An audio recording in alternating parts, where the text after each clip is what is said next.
The massive alien ships appeared in Earth's sky like dark clouds blocking out the sun. Admiral Vextar stood on the bridge of his flagship, looking down at the blue planet through the viewing screen. His 4 eyes gleamed with satisfaction as he watched his fleet take position around Earth. "All ships ready for attack," his officer reported. The alien's voice was deep and harsh, like rocks grinding together. "Begin the bombardment," Vextar ordered. "Show these humans what happens when they refuse to surrender to the hegemony." Bright beams of energy shot down from the alien ships. They struck Earth's biggest cities first. New York, London, Tokyo, Moscow, all of them erupted in flames and smoke. The aliens had studied human civilization for months. They knew exactly where to hit to cause the most damage. Far below the burning city of Seoul, Commander Jean sat in a chair made of metal and plastic.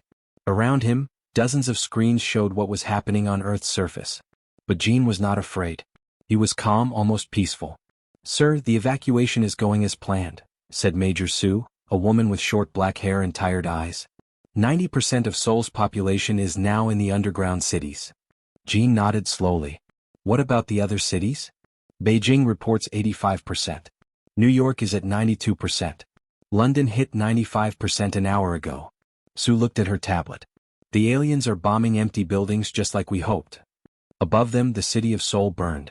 But the flames only touched concrete and steel. The people were safe, hidden deep underground in cities that took 20 years to build. Cities the aliens knew nothing about. Jean pressed a button on his desk. "This is Command Center Alpha. Report status of decoy operations." A voice came through the speaker. "All decoy signals are working perfectly, sir. The aliens think our orbital defense platforms are destroyed. They think our military bases are gone. They think our government is dead." Jean smiled. It was not a happy smile. It was the smile of a hunter watching his prey walk into a trap. On the alien flagship, Admiral Vextar received reports from his officers. Each report made him more confident. "No response from human military, Admiral," said one officer. "Their communication networks are silent." "Their space stations show no signs of life," said another. "All weapons platforms appear destroyed." "What about their government?" Vextar asked. "No signals from any capital city. No emergency broadcasts. Nothing." Vextar laughed. It was an ugly sound like metal scraping against stone. So much for the famous human warriors. They fell faster than the Kentari did. Faster than the Zephyrians. These humans are weak. But in the underground command center, Jean was watching something very different. Hidden cameras showed human soldiers moving through secret tunnels. Showed massive factories buried under mountains building ships and weapons. Showed millions of people living in cities carved from solid rock. Cities with their own air, water, and food. "Sir," said Captain Min, a young man with intelligent eyes. "The aliens are broadcasting their victory to their home worlds." "Already?" Jean asked. "Yes, sir. They're telling everyone that humanity is defeated. That Earth is conquered." Jean stood up from his chair. Around him, hundreds of officers and technicians worked at their stations. They were calm and focused, like people preparing for a difficult but important job. "Let them celebrate," Jean said quietly. "The longer they think we're dead, the better our chances." "How long do we wait?" asked Major Sue. 7 days, Jean replied. "Give them 7 days to feel safe and happy. 7 days to make mistakes. 7 days to show us everything about how their ships work, how their weapons work, how they think." On Earth's surface, the alien bombardment continued for 3 days. The ships fired their weapons at empty buildings, destroyed roads with no cars, burned fields with no farmers. They were very thorough. They wanted to make sure every human was dead. Deep underground, the real Earth continued to work. In the hidden city under the Rocky Mountains, workers built new ships using metal from asteroids. In the secret base under Antarctica, scientists studied pieces of alien technology that human spies had stolen years ago. In the tunnel system under the Pacific Ocean, soldiers trained for the battles to come. Commander Na stood in the hidden shipyard beneath the North Sea. She watched as the last of humanity's new warships rolled off the production line. These ships were different from anything Earth had ever built before. They were faster, stronger, and smarter than the aliens expected. "How many ships do we have now?" she asked her assistant. 400 combat ships, ma'am. Plus 200 support ships. Plus all the fighters and bombers." Na nodded. The aliens had brought 600 ships to conquer Earth. They thought it was more than enough. They were wrong. "And our allies?" "The Zephyrian resistance has 30 ships ready. The Kentari rebellion has 20. The other species are still deciding. They'll decide quickly enough when they see what we do to the hegemony fleet, Na said. Above them, Admiral Vextar was already planning his victory celebration. He had sent messages to the hegemony capital, telling them that the dangerous humans were no longer a threat. He had ordered his ships to begin strip mining Earth's resources. He had started dividing the human solar system among his officers as rewards for their easy victory. But 7 days later, Vextar would learn that some victories are too easy to be real, and some enemies are most dangerous when they seem to be dead. Admiral Vextar stood before the recording cameras on his flagship. Behind him, Earth looked quiet and dark. Smoke still rose from the bombed cities, and no lights showed anywhere on the planet's night side. Citizens of the hegemony, Vextar began, his voice proud and strong. I am pleased to report that the human threat has been eliminated. Earth is now under our control. The camera turned to show the planet. As you can see, their resistance lasted only 72 hours. Their famous military did not even try to fight back. The reports about human strength were clearly wrong. On 47 different worlds, billions of aliens watched the broadcast. On the hegemony capital planet, Chancellor Mordak smiled as he watched from his palace. Excellent work, Admiral, Mordak said to the recording. The hegemony grows stronger with each victory. In the Great Assembly Hall, representatives from 12 different species watched the broadcast together. Most of them looked relieved. The humans had scared many people with their strange ways and dangerous ideas about freedom. Perhaps now our borders will be safe, said Ambassador Krell, a thin alien with gray skin. The humans were always causing trouble, helping rebels, teaching others to fight back. Yes, agreed Ambassador Thess, her voice like music but cold as ice. It is better this way. The galaxy needs order, not chaos. But not everyone was happy about the news. On the planet Zephyr, hidden in a basement beneath the capital city, Resistance leader Jackson watched the broadcast with different feelings. So the humans are really gone, he said sadly to his friends. They were our only hope for freedom. Maybe it is better, said another rebel, fear in his voice. If the humans could not win, what chance do we have? But Jackson was not so sure. He had met humans before, during secret meetings about fighting the hegemony. They did not seem like people who would give up easily. Deep beneath the ruins of Sol, Major Sue watched the same broadcast that was playing across the galaxy. She sat in the command center with Jean and 50 other officers. They were all very quiet as they listened to Admiral Vextar's words. They really think we are dead, Sue said when the broadcast ended. Good, replied Jean. The more confident they get, the more careless they will become. Captain Min looked at his computer screen. Sir, we are receiving data from our hidden satellites. The alien fleet is spreading out around Earth. They are starting to relax their guard. What about their ship positions? Asked Major Na, who had arrived from the underwater shipyard. They are keeping the same formation they used during the attack. No changes at all. Min smiled. They think the war is over. Jean walked to a large wall screen that showed the galaxy. Red dots marked hegemony worlds. Blue dots showed planets where rebels were hiding. Yellow dots marked neutral worlds. Send a coded message to our contacts on every blue world, Jean ordered. Tell them to watch the hegemony broadcasts carefully. Tell them to be patient. What should we tell them to watch for? Asked Sue. The truth, Jean said simply. On Earth's surface, the aliens had begun their victory celebration.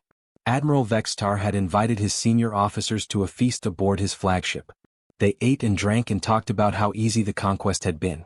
The humans barely fought at all, laughed Commander Grath, his words slurred by alien wine. Their ships never even left their hiding places. What hiding places? Asked another officer. We destroyed everything we could find. Exactly my point, Grath replied. They had nowhere to hide. No secret bases. No backup plans. Nothing. But Lieutenant Zek was not so sure. He was young for an officer and had studied human history more than most.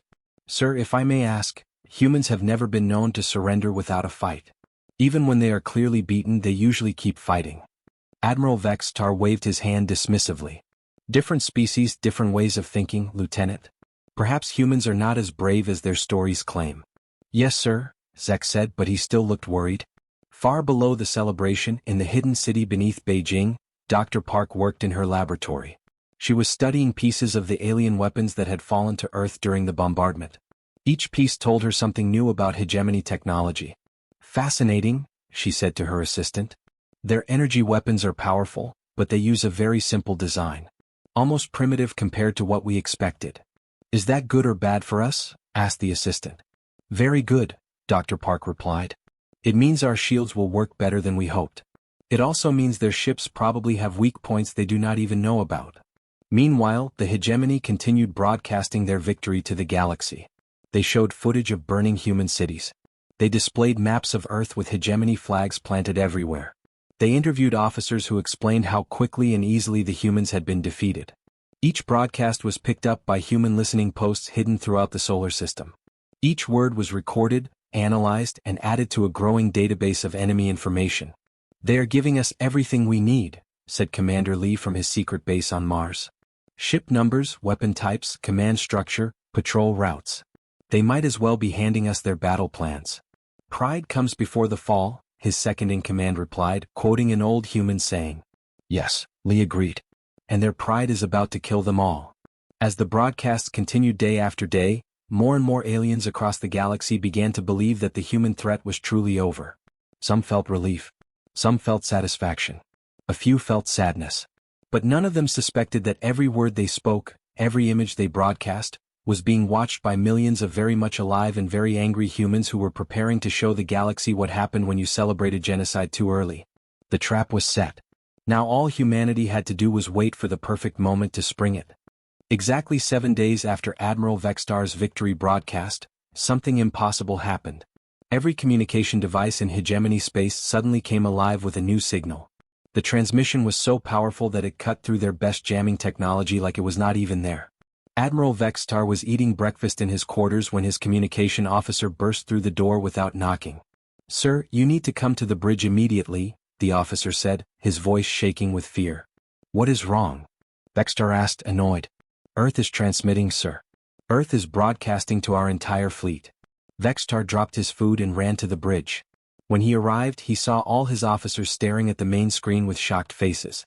A calm human voice was speaking in perfect hegemony language. Attention hegemony forces, the voice said. This is Admiral Han of the Earth Defense Command. Thank you for broadcasting your complete fleet positions to us over the past 7 days. On the screen appeared a human man with black hair and calm eyes. He wore a blue uniform that Vextar had never seen before. Behind him was what looked like a military command center with hundreds of people working at computer stations. My name is Admiral Han, the human continued. I want to thank you personally, Admiral Vextar, for making this so easy for us. Vextar's 4 eyes went wide. How does he know my name? We have been listening to all your communications, Admiral Han answered as if he could hear Vextar's question. Every message you sent to your home world. Every order you gave to your ships. Every celebration dinner where you talked about how weak humans are.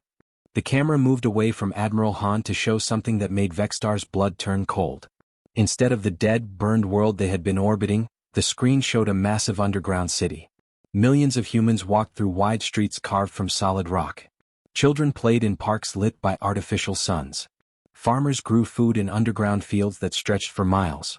Did you really think we would keep our entire civilization on the surface? Admiral Han asked. We have been preparing for visitors like you for over 20 years. The camera moved again, showing another underground city, then another, then another. Each one was bigger and more advanced than anything the hegemony had ever built. These cities house 2 billion people, Han explained. They have their own air, water, food, and power. They are connected by tunnel systems that go under entire oceans. You could bomb our surface for 1,000 years and never touch them. On his bridge, Vextar was screaming orders at his communications officer. Cut the transmission. Jam their signal. We cannot, sir. Their signal is too strong. It is broadcasting on every frequency at once. The broadcast continued. Now the camera showed massive factories built inside hollow mountains.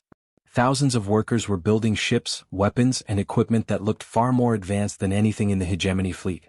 While you were celebrating, Admiral Han said, we were studying. Every shot you fired taught us about your weapons. Every ship movement showed us your tactics. Every broadcast revealed your weaknesses. Admiral Han walked to a large wall screen that showed the entire solar system. Red dots marked the positions of every hegemony ship. But now there were also blue dots that had not been there before, hundreds of them scattered throughout space. You brought 600 ships to conquer Earth, Han said. That was a mistake. Commander Na appeared on the screen, speaking from what looked like a ship's bridge. This is Strike Group Alpha, emerging from concealment near Jupiter.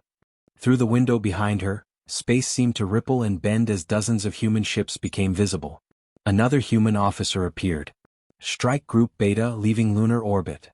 More ships appeared around Earth's moon, ships that had been hiding there all along. Strike Group Gamma, departing from asteroid belt stations, reported a third officer. The camera showed massive space stations built inside asteroids, with sleek human warships launching from hidden bays. Admiral Vextar watched in horror as his tactical display lit up with hundreds of new contacts. Human ships were appearing everywhere, behind his fleet, above it, below it, surrounding it completely. "How is this possible?" he whispered. "We learned from watching you conquer other worlds," Admiral Han answered, still speaking as if he could hear every word. "You always make the same mistake. You assume that silence means surrender. You assume that no resistance means no capability." The broadcast showed more underground cities, more hidden shipyards, more secret military bases. It showed millions of humans who were very much alive and very angry about what the hegemony had tried to do to their world. "But the most important thing we learned," Admiral Han continued, "is that you broadcast your victories to the entire galaxy. You make sure every species sees when you defeat an enemy." The camera focused on Admiral Han's face again. His calm expression had changed. Now he looked dangerous. "We decided to use your own methods against you. This broadcast is being transmitted to every world in hegemony space. Every species you have conquered is watching right now. Every rebel group is seeing this." On the hegemony capital world, Chancellor Mordak was screaming at his own communications staff to cut the transmission. But like Admiral Vextar, they could do nothing to stop it. On planet Zephyr, rebel leader Jackson watched with growing excitement. "The humans are alive," he whispered to his friends. "They were never defeated at all." Similar scenes played out on dozens of worlds where rebels and freedom fighters had been hiding. "You wanted to show the galaxy what happens to species that oppose you," Admiral Han said. "Instead, you are about to show them what happens to species that try to commit genocide against humanity." The transmission ended with a simple message that appeared in the language of every species in the galaxy. "Phase 2 begins now." Admiral Vextar stared at his tactical screen as hundreds of blue dots appeared around his fleet. Each dot was a human ship, and they were everywhere. Above, below, to the sides, his 600 ships were completely surrounded. "All ships, raise shields and prepare for battle," he ordered, but his voice was not as confident as before. "Sir," his weapons officer said, "the human ships are not attacking. They are just waiting." Vextar looked at the screen again. The human ships hung in space like predators watching their prey. They were not moving, not firing, just waiting for something. Captain Min sat on the bridge of his destroyer, hidden inside what looked like a normal asteroid. His ship was one of 50 that had been waiting in the asteroid belt for this moment. "All units, this is Captain Min," he said into his communication device. "Target the supply ships first. Without fuel and food, their big ships cannot fight for long." "Understood, Captain," came the replies from his squadron. Min looked at his weapons officer, Lieutenant Kim. "Fire." The asteroid seemed to crack open like an egg, and Min's ship shot out like a bullet. Its weapons fired once, twice, 3 times. 3 hegemony supply ships exploded in bright flashes of light. "Direct hits," Kim reported. "All targets destroyed." On the hegemony flagship, alarms started ringing. "Admiral, we are under attack," the tactical officer shouted. "We have lost 3 supply ships." "Where did the attack come from?" Vextar demanded. We do not know, sir. The shots seemed to come from empty space. But it was not empty space. All around the hegemony fleet, human ships were decloaking. Advanced stealth technology that made them invisible was shutting down, revealing sleek warships that looked nothing like the old human ships in hegemony intelligence files. Commander Na stood on the bridge of the heavy cruiser Soul's Revenge, watching the enemy fleet through her main screen. Her ship was twice as large as the biggest hegemony warship, and it carried weapons the aliens had never seen before. "All batteries target the flagship," she ordered. "Let us give Admiral Vextar a proper welcome." Her weapons officer, Major Song, smiled as he pressed the firing controls. Firing main guns. Blue energy beams shot out from Soul's Revenge. They were not like the crude red lasers the hegemony used. These beams moved faster than light itself, and they hit the hegemony flagship before Vextar even knew he was being shot at. The flagship's shields flashed and disappeared. The beams punched through the ship's armor like it was made of paper. "Shields down to 30%, Vextar's officer reported. "Hull damage on decks 7 through 12. Return fire, Vextar shouted. The flagship's weapons fired at Sol's revenge, but the human ship moved like a dancer, sliding away from the shots with impossible grace. The hegemony weapons missed completely. How are they moving so fast? Vextar asked. His science officer looked at her instruments with confused eyes. Sir, their ships are using some kind of gravity drive. They can change direction without slowing down. All around the battle area, similar scenes were playing out. Human ships appeared from nowhere, fired with deadly accuracy, then vanished again before the aliens could fight back. Colonel G led a squadron of fighters from his carrier Busan's Pride. His ships were small and fast, designed to attack in groups like a pack of wolves. Eagle Squadron, follow my lead, G said over the radio. Hit the cruiser on the left side, then break away before their guns can track us. Copy, Colonel, his pilots replied. The human fighters moved like lightning.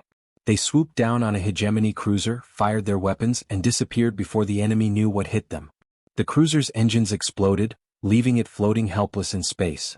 Good shooting, Eagles, G said. Now let us find another target. But the most shocking moment came when Admiral Han's flagship, New Sol, appeared directly in front of the hegemony fleet. It had been hiding behind Earth's moon, but now it dropped all pretense of concealment. The ship was massive, 3 times larger than Admiral Vextar's flagship. Its hull was smooth and black, covered with weapons that hummed with barely contained energy. This is Admiral Han, came the voice over all communication channels. Admiral Vextar, I challenge you to single combat. Your ship against mine. Vextar looked at his tactical display.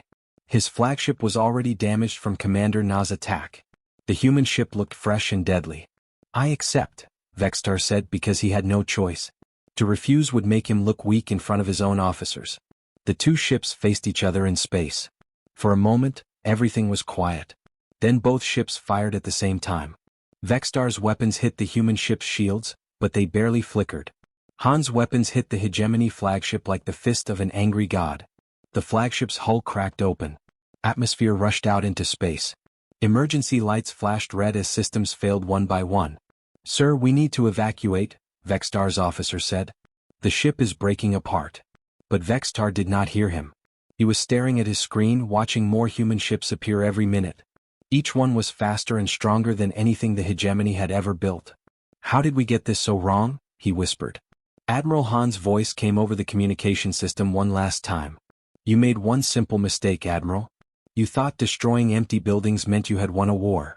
Vextar's flagship exploded in a ball of fire that could be seen from Earth's surface. Admiral Han stood on the bridge of New Sol, watching the last pieces of Admiral Vextar's flagship float away into space. Around him, his officers worked quietly at their stations. The battle was over, but the real work was just beginning. Commander Na, what is our fleet status? Han asked. Na looked at her reports. All human ships operational, sir. We lost no vessels. Enemy casualties are total, 600 ships destroyed or captured. And the prisoners? We have rescued 12,000 hegemony crew members from damaged ships. They are being held safely on our medical ships. Han nodded. Even in war, humans tried to save lives when they could. It was one of the things that made them different from their enemies. Sir, said Captain Min from his communication station, we are receiving surrender messages from 47 hegemony worlds. They want to discuss peace terms. Too late for that, Han replied. We tried peace before they came here. They chose war instead. Han walked to the main communication console. Open a channel to all human fleets. It is time for Phase 3. Across the solar system, human ships began moving toward jump points that would take them to hegemony space. Fleet Admiral Ko commanded the first attack fleet from her flagship Inchan's Fury. Her target was the hegemony's main military base at Kepler 442. All ships prepare for jump, Ko ordered. Remember, we are not conquerors. We are teachers. We are going to show the galaxy what happens when you celebrate genocide. Her fleet of 90 ships disappeared in flashes of blue light, heading for enemy territory at faster-than-light speed. Similar scenes played out throughout the solar system. Admiral Park led the second fleet toward the hegemony capital. Commander Lee took the third fleet to the industrial world of Proxima 7. Captain Yu's fourth fleet headed for the slave markets of Vega 3. But the fleets carried more than just weapons. Each ship had broadcasting equipment that was already transmitting to every world they passed. Citizens of the galaxy, Admiral Han's voice said over the transmissions, 7 days ago, the hegemony broadcast what they called their greatest victory. They showed you the destruction of Earth. They told you the human threat was ended forever. The broadcast then showed the hegemony's own footage, Admiral Vextar standing proudly before Earth's burning cities, talking about how weak humans were, how easy they had been to defeat. Today we want to show you what really happened, Han continued. The transmission switched to footage from the recent battle. It showed hegemony ships exploding, their crews surrendering, their mighty fleet reduced to floating wreckage in just 2 hours. On the planet Zephyr, rebel leader Jackson watched the broadcast with tears in his eyes. Around him, hundreds of other rebels cheered and shouted with joy. The humans did it, Jackson said to his lieutenant Kira. They actually beat the entire hegemony fleet. What do we do now? Kira asked. Before Jackson could answer, another voice came over their hidden radio. It was their contact on the neighboring world of Altair 4. This is Freedom Base Alpha, the voice said. We are beginning Operation Liberation. All rebel cells, begin your attacks now. The hegemony forces are in complete panic. This is our chance. Within hours, rebellion started on dozens of worlds. The Kentari threw off their chains and attacked their hegemony masters. The Vorthan colonies declared independence and began seizing government buildings. Even the peaceful Aquarians took up weapons for the first time in centuries. On the hegemony capital world, Chancellor Mordak sat in his palace watching the reports come in. Each message brought worse news. Sir, we have lost contact with the Kepler base, his aide reported. The humans destroyed it in less than an hour. What about Proxima 7? Also destroyed, sir. The human commander broadcast the attack live to every world in that sector. Mordak slammed his fist on his desk. How is this possible? They were just one small planet. We had 600 ships. Sir, his aide said carefully, perhaps we underestimated them. Meanwhile, Fleet Admiral Ko was broadcasting live from the ruins of the Kepler base. Behind her, hegemony ships burned in the darkness of space. This is Fleet Admiral Ko of the Earth Defense Force, she said calmly. We want every species in the galaxy to understand something very important. The hegemony told you that Earth was destroyed. They lied. Ko gestured to the burning ships. They told you that humans were weak and cowardly. They lied about that too. The camera focused on Ko's face. She looked tired but determined. We did not come here for conquest, she said. We came here to send a message. The message is simple. Anyone who celebrates the murder of innocent people becomes our enemy. Anyone who fights for freedom becomes our friend. On hundreds of worlds, people watched and listened. Some were afraid. Some were angry. But many were hopeful for the first time in years. Admiral Han appeared on the final broadcast, speaking from Earth orbit. Behind him, the planet looked peaceful and beautiful, with no sign of the fake damage the hegemony had shown. The war between Earth and the hegemony is over, Han said. We won. But this is not about winning or losing. This is about justice. He paused, looking directly at the camera. The hegemony spent 7 days broadcasting our supposed defeat to the entire galaxy. They wanted every species to see what happens to people who oppose them. Today we have shown the galaxy what really happens to people who try to commit genocide against humanity. The broadcast ended with simple words that appeared in every language known to the galaxy. Choose your friends wisely. The age of hegemony rule was over. The age of human protection had begun.